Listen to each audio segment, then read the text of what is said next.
Welcome to the very first Vehicle Olympics. This is the first of a series of videos where we're going to pit the different vehicles against one another, to benchmark them, and to demonstrate the attributes of each platform, so we can better understand and see the strengths and the weaknesses of each vehicle. Much like a military war games, this is going to be done in a proving ground style test, and we're going to see every aspect of the vehicle from its speed and agility to its lethality and durability. The series of events are all designed to demonstrate and evaluate this vehicle's head-to-head. This video will be testing two vehicles in two races, followed by a firepower demonstration at the end. The first race is going to be a slalom race, a zigzag through the gates to demonstrate handling, speed, and agility. Since the vehicles have drastically different sizes, but their power to weight ratio is very similar, the heavier tank having almost double the power of the small one, it should be a close race. The heavy tank is modeled after an ISU-122 self-propelled tank destroyer. It has over a 1/4 inch or 6 millimeters of armor thickness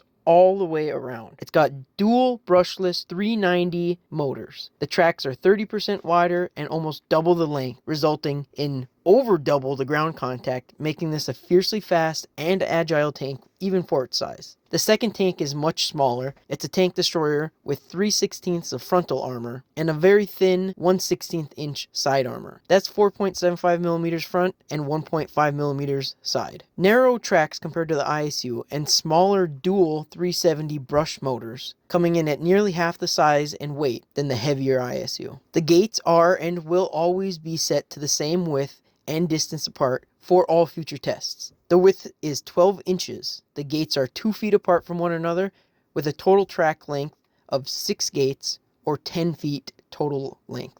The width of the ISU is the largest and the widest of the tanks that we have at 8.5 inches, so that's going to leave a very narrow margin of error between the gates at only around 2 inches of clearance on either side, compared to the smaller footprint of the Hetzer with a width of only 7 inches and half the overall length. For a reference of future races that you can expect to see, one of the fastest and smallest vehicles that we will be testing is the M3 Scout armored car. It's got a width of barely 5 inches, by far the highest speed and the best agility of all the vehicles I expect to test. Of the fastest tanks we're going to see is the M22 Locust. This has dual brushless motors, a similar 5-inch width and similar overall length to the M3 Scout car, but with tracks. These will both be among the most competitive vehicles I expect to test this year. So stay tuned for future videos on the M3 Scout, 5-ton 6x6, M5 half-track, Panther tank, the M22 Locust ultralight tank, the T-34, and the KV-1 heavy battle tank. That's enough introduction. Let's see the first race. The races are going to be really short and fast, so here we go. Missing a gate is disqualification.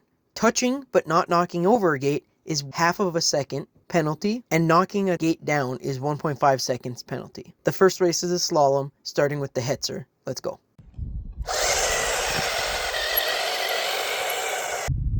With lots of room to spare between the gates, this should be easy for the Hetzer just to have a clean race.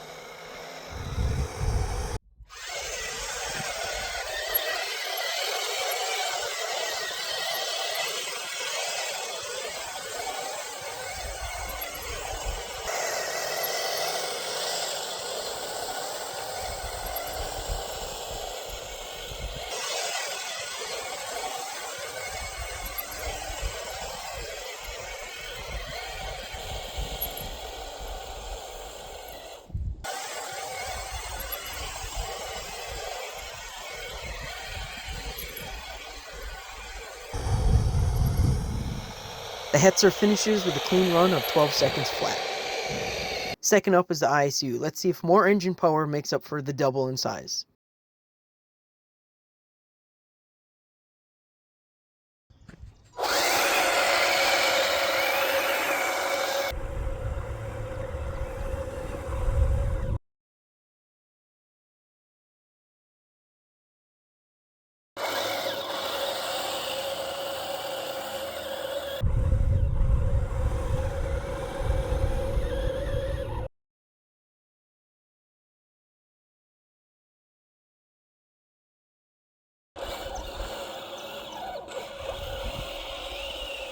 Across the finish line in 12.8 seconds, but not with a clean run.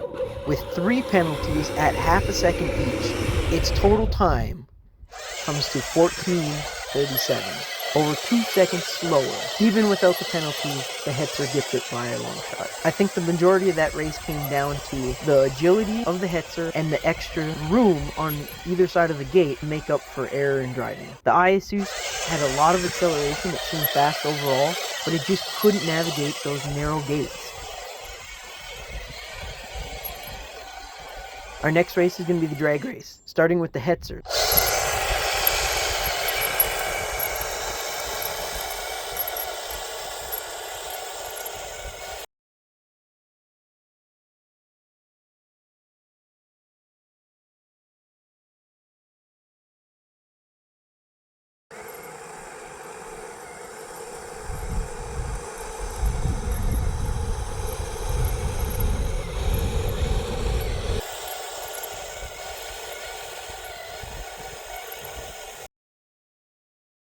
Hetzer crosses the finish line with a total time of 10.1 seconds. Second up is the ISU with a huge power advantage. This should be a very close race.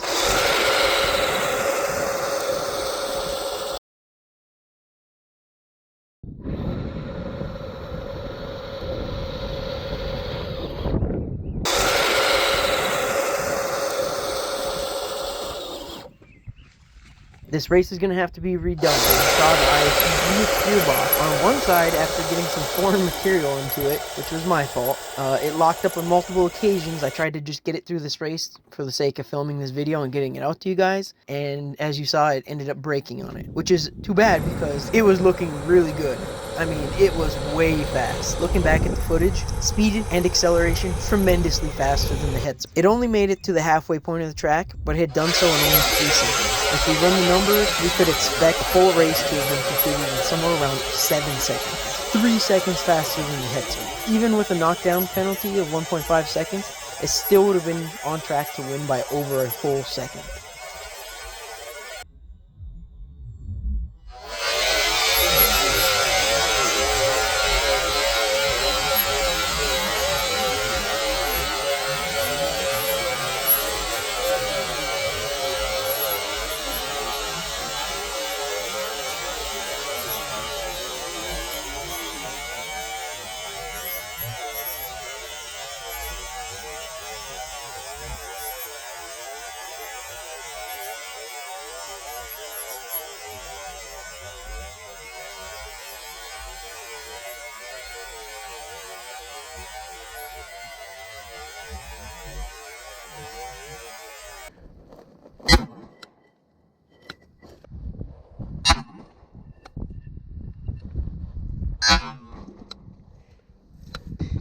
The ISU is going to be repaired and the race will be rerun. Thanks for watching. Leave a comment, subscribe to support the channel, and we'll see you next time.